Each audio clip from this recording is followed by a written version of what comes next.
La coopération avec le Mali, c'est une coopération particulière, elles le sont toutes, politique, elles le sont toutes, mais qui a un sens spécial puisqu'il y a eu la guerre, une crise très importante au Mali.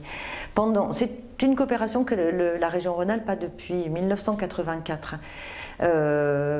Donc beaucoup de Rhône-Alpins sont attachés à la région de Tombouctou, ils s'y sont allés, ils ont des amis.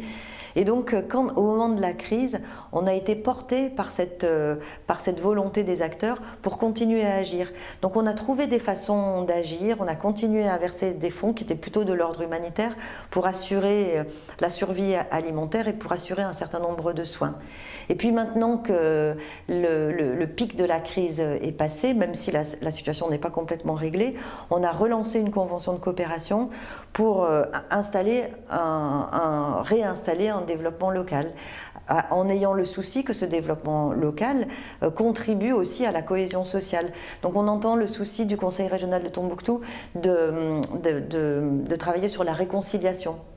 Et donc on travaille avec eux pour voir comment on peut les accompagner sur l'ingénierie, c'est-à-dire la mise en place de ces réunions de discussion, de réconciliation, et puis aussi les financements, parce qu'il faut des déplacements, il faut permettre aux gens de se déplacer sur un territoire aussi vaste pour participer à ces réunions.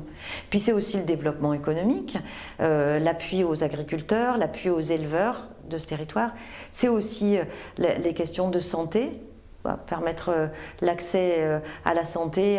Dans un territoire aussi vaste et aussi mal desservi, le désenclavement, ça passe aussi par la mise en place de structures de santé très proches des habitants.